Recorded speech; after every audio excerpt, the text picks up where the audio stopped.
Great Southern Ancient Miniature Man. I've got a little video today about bronze armour. So it's hard to do ancient miniatures without being good, or at least having a good method for doing bronze armour. So people ask me over the years which method I like the best, how do I do it, and I've got one that I use most of the time, but to be totally honest, I've experimented with quite a few different methods and I'm never 100% sure which I like the best. So I thought, time to get a bit of science into the equation, do a randomized double-blind controlled trial, or something not quite as rigorous as that, but something with some vague scientific method. So what I'm going to do is, I've got these 10 miniatures all identical. They're from WIP Miniatures, and taking advantage of that 10 by 10 get a discount deal, then they come in at quite an affordable price per miniature. So basically what I'm going to do, I've already base coated, as you can see. I've done 8 of them in the sort of slap chop method. So that is a black base coat and then a white zenithal highlighting. So that's 1 through to 8, and then 9 and 10 I've base coated with a fairly cheap car car spray from an auto store in silver. So then I'm going to get to work with a whole lot of different main layers, washes, and then I'm going to, again, for a bit of consistency, I'm just going to give them all a highlight with the Vallejo Gold, which is one of my favourite highlights to use. So the other colours I'm going to be trying out, the Vallejo Tinny Tin is a common one that I use a lot. It's probably my most frequently used. So that'll be on numbers 1 through to 3. Then the base coat for 4 and 5 is going to be the one from scale 75. Which one was it? This one, Victorian Brass. So we're going to give that a shot on a couple of them. And then Vallejo Brassy Brass will come into the next equation, which is this one. So a bit brighter, maybe slightly oranger, more orange for a couple of them. Then I'm going to do one with the Moonstone Alchemy, which is from scale 75, a little different colour to the rest, a lot lighter. And then, the 2 car spray ones obviously don't need a sort of main layer. Following that, I'm going to use a range of washes, mostly from Army Painter. The only ones that won't get out Army Painter will be, or won't get the Army Painter tones, quick washes I should say, will be the silver ones. And I'm going to do some contrast paint on them. So one of them I'm going to use the old Citadel Yandan yellow, and the other one I'm going to use one of the new Army Painter speed paints, also the yellow, that is Zealot yellow. So I will get to work soon and give you a look at the progress, and then ultimately we can all decide which sort of looks the best. So see you in a minute. Righto, let's get started. So I'm going to use my favourite one, which is the Tinny Tin by Vallejo. Beautiful paint, really nice creamy sort of consistency. You can see there how rich and creamy it is. So I always dilute that a fair bit with some water.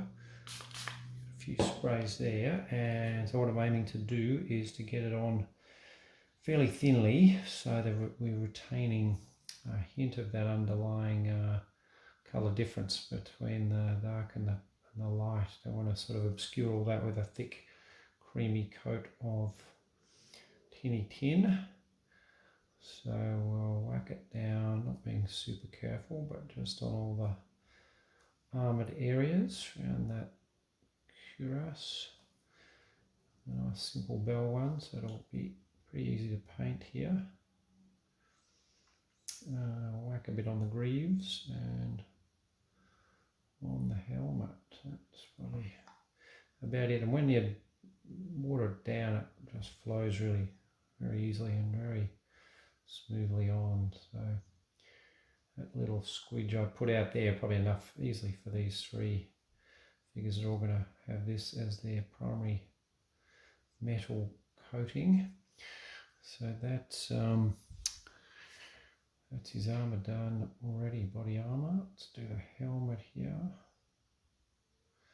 possibly a bit too thick because we're sort of not really seeing the light and dark differentiation there very well. I'll just go in the cavities where his eyes and stuff are going to be anyway, because we'll want that to be fairly dark, and the shading should give us that effect, but we'll start it off with a bit of the bronze. That looks pretty good, and then the greaves here.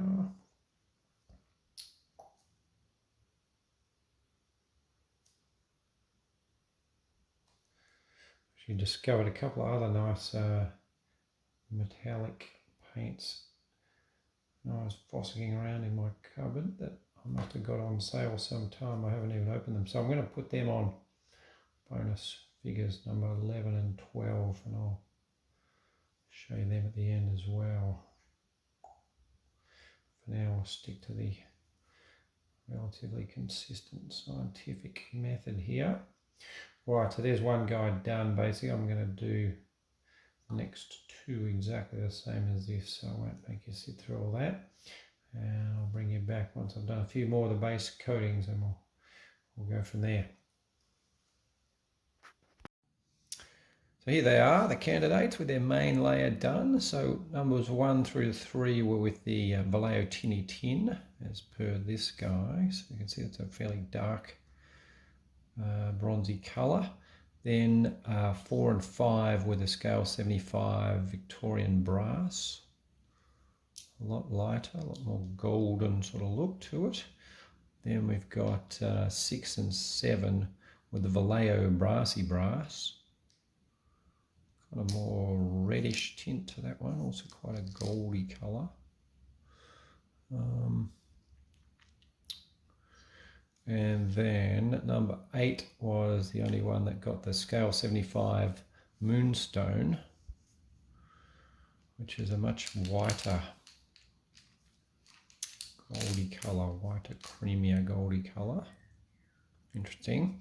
And then number 9 and 10 were the Car Auto Spray Silver, so I haven't done anything further to them at this stage. And so the next step will be to apply the washes.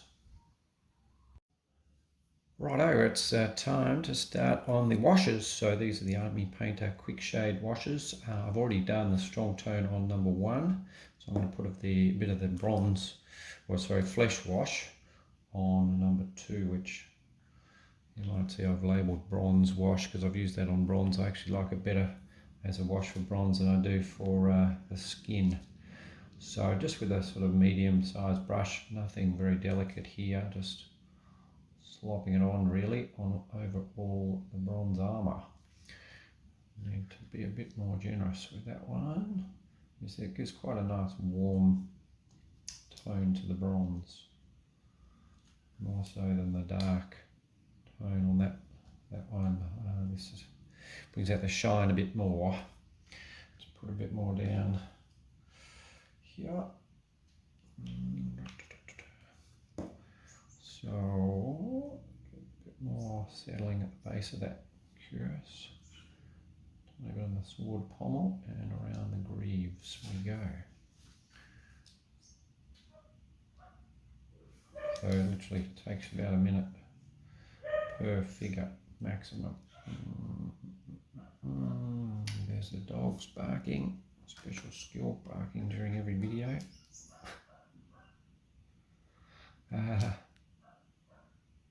Okay, I think he's done. Brush a bit of a wash. So it's not a particularly good brush, fairly old brush, but does a job. So that was the bronze for number 2. And then number 3, I'm going to use the military shader, which is a bit of a green tint to it. Making sure I keep it away from the other ones, there's no contamination. And just make sure this brush is pretty dry, so that's going to go on number 3. Military shader number 3, and obviously that brings a bit more green, a bit more coppery kind of appearance to the metal, which you may or may not like. A bit darker than the other one, not so warm and rich, but pretty cool colour as well.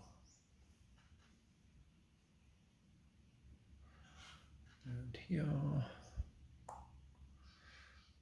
Get that bit, not sure. Yeah, there we go. So that's it. So I think I might not make you sit through every single colour. I will do a few more off camera and then come back in a minute. Right, moving right along, number 4, this will be the Scale 75 Victorian Brass, and that's going to get the strong tone applied on it. Bit on palette, straight from the bottle, nothing too delicate, round we go. Greaves first.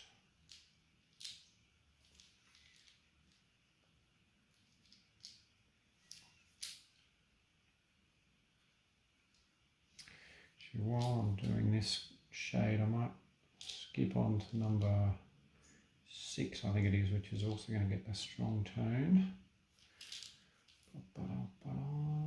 Yep, he is done. So 6, yeah, so that's Victoria Brass, and also going to go with strong tone for that. So a few drops there. And let's do the same again. Greaves first. These really light sort of almost silvery ones need the darkness of at least the strong tone to offset them a little bit, I reckon. That's my theory anyway.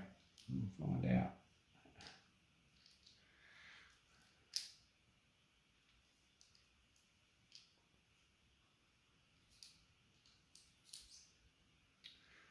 All right, looks reasonably good again already.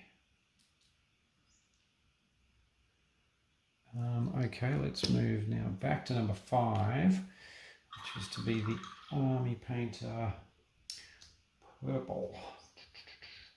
So 5's got the Scale 75 Victorian Brass, same as 4, but purple instead of strong tone this time.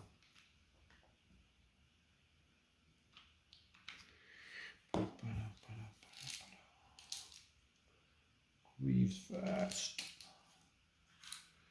There we go. We need to find out how to make videos where you can do fast motion. The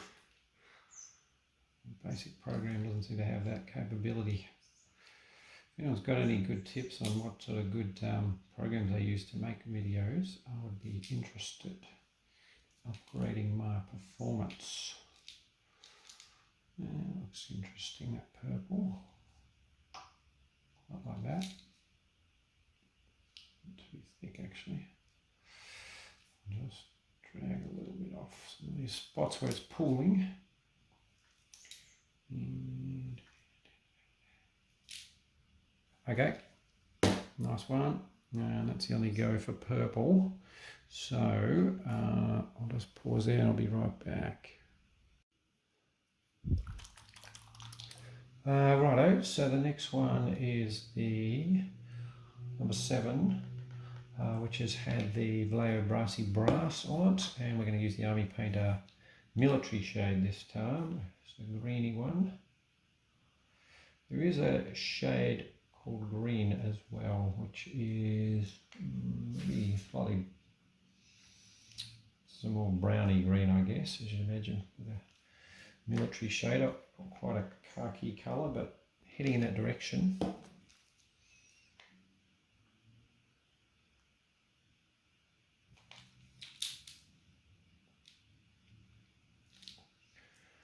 A bit on the greaves. And there's one more of these guys to do with the Army Painter shades. I mentioned before, I really like the Army Painter shades because they're quite oily and they sort of don't run too much, just enough to get in all the little crevices where you want them. And they dry fairly quickly, but give you enough time to go back and wick away excess where it's pulled a bit too much, like there, down there, around his neck. Yeah, looks good actually. I'm quite happy with that one. Okay, and then there's just one more with this method, which is the Scale 75 Moonstone, which will be number 8. Where's he gone? Oh yeah, this one, the most sort of silvery one there is, and that's going to be with the flesh wash again. Just back here, get that ready for action. So I suspect that's not going to be quite dark enough for this silvery sort of colour, but anyway, I'll stick with the method, the plan, and we'll see how it looks.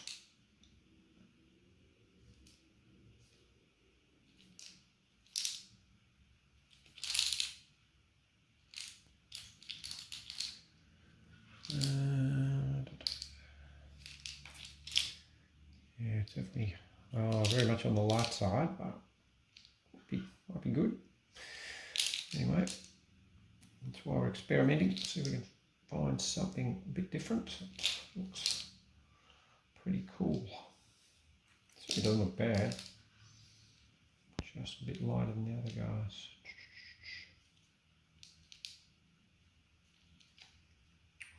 Too much pooling there. Let's redistribute that.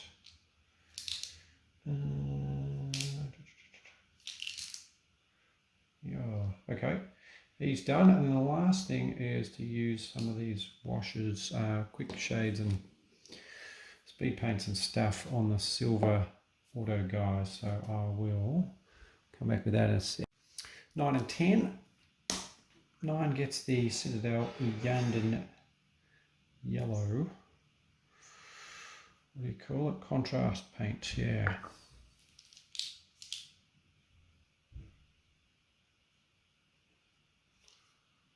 Really bright this when you do the silver undercoat, and then you go with this, it just looks shiny gold. So it does look cool, but it's not a kind of realistic brassy colour, or bronzy colour I should say. It's more of a fantasy gold colour.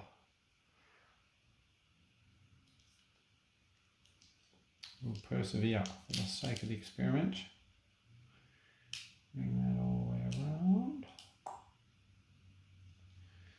And I'm not obscuring your view with my hand.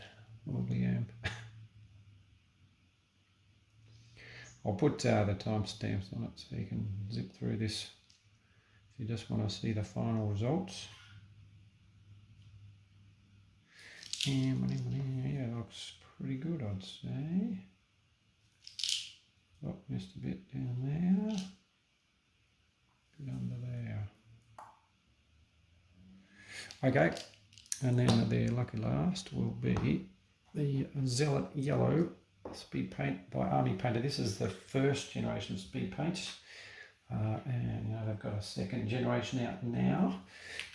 The main problem with the first one was that they kind of had this reactivation problem, so you put it on, then you wanted to paint over it or paint highlights or do something else, and it would just kind of turn back into paint and smear everything. It wasn't so good. So most of them I don't use, but there's a few. There's the blood red, I think it's called, and this yellow are quite good. I do like them. I just try to use them when I don't have to go back over that area at all. So I just, you know, one pass, and I'll leave it alone after that. Because, yeah, really, oh, and the leather, there's an amazing leather, brown, hardened leather it's called. I love that one. So that one and this one and the red, really the only ones I use anymore of the first generation. I haven't actually got any of the second generation. I've got around to it, and the first generation put me off a little bit, to be honest.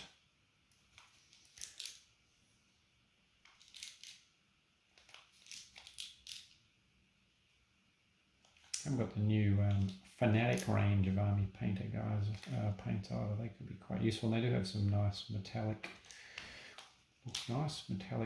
options amongst that set too. There we go. It looks, yeah, he's not nearly as bright as the Citadel one.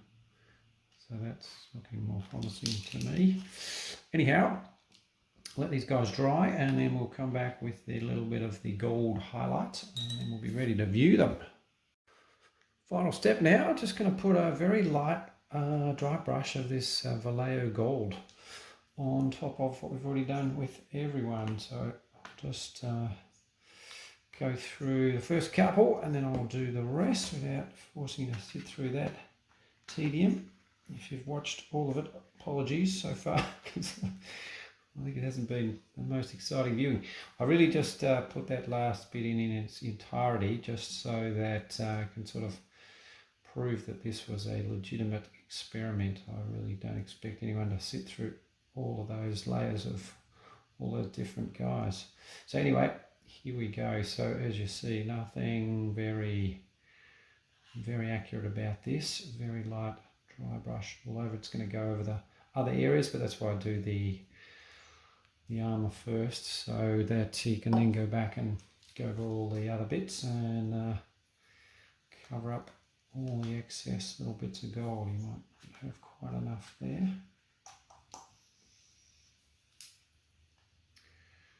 Come along well. Main thing is just to be careful not to put too much on. So it's really just that subtle highlighting that we're going for. Some people use a little bit of silver after this to really get the tips and the edges, which can look really nice as well. I'm just going to keep it pretty simple today with this job.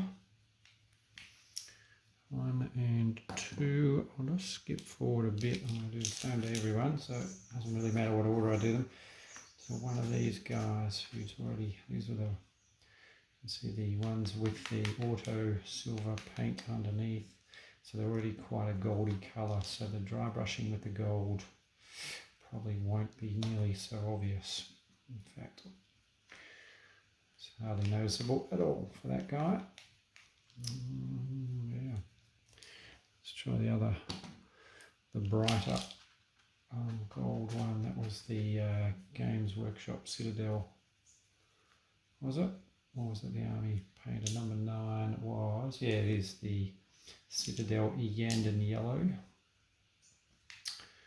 So again, yeah, that gold is not making any impression on what's already there. All right, anyway, I'm going to put you out of your misery. I'm going to do the rest and I'll bring you back soon. All right, finally made it to decision time. Thanks for sticking with it, and apologies for those who sat through all the painting. I did have a quick look back at that and thought about excising it from the video because it's not exactly what you'd call compelling viewing, but I just thought I'd keep it in there just to sort of show the vigorousness of the scientific method, as it were. So anyway, I hope you didn't watch it all. Now this is the first 8, and what I want to do is narrow it down to my favourite 3, and then I'm going to go paint them up fully so I can see these guys in their full glory. So we've got these first 8. I'll show the other 2 in a second as well, and what I might start doing is just removing the ones that I'm not super happy with to leave the best 3 in my opinion, which is not that easy. Let's get rid of him, number 5. He was scale 75 Victorian brass and Army Painter purple wash. This one's a bit too pale, a bit too light for me. That was that interesting colour, the scale 75 moonstone with the Army Painter flesh wash. He's out. This guy can get out as well. It's a bit too light, I reckon. Number 4, so that's the scale 75 Victorian brass with the Army Painter strong tone. Obviously very subjective. You might like the lighter bronze. I'm very much favouring the darker bronze myself. So I can put up the other 2 guys now. These are the ones done with the auto spray, and that's the Citadel one, and that's the Army Painter quick what do you call it, Army Painter speed paint, and I think they are much too kind of fantasy looking, much too gold, so I'm going to get rid of those 2 as they come around as well. He can get off. Number 7, He was Vallejo Brassy Brass with Army Painter Military Shade. So we're down to 6, but these two are out. Sorry, cheap auto spray. Just don't cut the mustard. I might keep one of these slightly lighter ones, number 6. That's the Vallejo Brassy Brass with the Army Painter Strong Tone. So I've got to get rid of the ones with the Tinny Tin main layer, Vallejo Tinny Tin. So the first one was the Strong Tone. He's nice, quite dark. Second one was the Flesh Wash, bit of a lighter, warmer look to it. And then the third one was the Military Shade, which actually I quite like in this case. What am I going to get rid of? Might be the Flesh Wash. He's going to get axed at this point. This one, he's very good, but yeah, I'm going to narrow it down to 3. All right, you're out. So these 3 I'm going to go paint up properly. There's the other few that are bonus ones that I've also got to show you in a minute. So we're down to 1, 3, and 6. Back very soon. Okay, here we go, judgment time. And I do sincerely apologise for anyone who sat through the last painting, all that painting stuff that was painfully boring. And so I only included it just to verify the validity of this experiment. Anyhow, we got the 3 final candidates. So we've got, let's call him, well, here's number 6 in the red. So he's the one that had a slap chop sort of base coating. Vallejo Brassy Brass is his main colour, and then Army Painter Strong Tone. Don't know what you think about him. I do like him. I do definitely prefer the darker ones though, the ones that have been done with the Vallejo Tinny Tin as their main colour, which is number 1 and number 3. So we've got number 1 is the white tunic, and he was done with the Strong Tone Wash by Army Painter. And then the other candidate for my favourite is the green one, also the Tinny Tin base, and then the Army Painter Military Shade. That's a slightly green tint to the shading. So I struggle to choose between those two. I think I'll probably just give it to this guy. That is the slap chop base, the Vallejo Tinny Tin, and then the Army Painter Strong Tone over the top of all that. So that's my conclusion. I think that's the best, and that actually is the way that I've generally been doing these figures. So it's a bit reassuring to me to find that the one I actually think I like the best, I really do. I forgot to say all of them have had the light dry brush of the Vallejo Gold as well. Now, having said all that, I did at the same time do a few other figures that were hanging around, also by WIP Miniatures. I just sort of put them up to see what you think of these guys. That was after I discovered a couple extra metal paints that I hadn't used in my cupboard, and those ones were, so this guy with the Corinthian helmet, he got, oh yeah, the Corinthian helmet guy, he got the Army Painter Weapon Bronze as his main colour, and then the commander with the helmet in his hand, he got the Scale 75 Pure Copper as their main coating. But what I did differently with these guys is they were just black base coated, no zenithal white, and then I actually dry brushed those colours onto them. Then they both got the Army Painter Strong Tone, and then again the usual very light highlighting, dry brush highlighting with Vallejo Gold. And whilst it's not a really valid experiment, not part of this experiment, technically I actually prefer those two. So that's what I've learned, the black, plain black base coat, dry brush on your favourite metallic initially, fairly heavy dry brush, then the wash, and then a very light dry brush with Vallejo Gold. And that was, I reckon, superior to all the other ones. Now, having done that, I figured I'd better also give a chance to my usual favourite. So that is the Tinny Tin next. So again, this guy was all black. Then he had the Tinny Tin dry brushed over that. Then he had the Army Painter Strong Tone wash, and then he had a very light dry brushing of the Vallejo Gold. And I think he is actually my favourite of the lot, so that's going to be my new method. So my favourite usual normal paints, but rather than doing the sort of full coating with the metallic, just doing a dry brush over black, and just gives a more subtle kind of tone variation as you go, and more definition of the belts and so on, more definition around the bottom of the bell than these other methods did. So yeah, that's my actual favourite. So anyway, thanks for sticking through this marathon of a video, and I'll put up the plan of all the different paints and everything that I've used next, and I'll let you decide what you think is the best. All the best. See ya.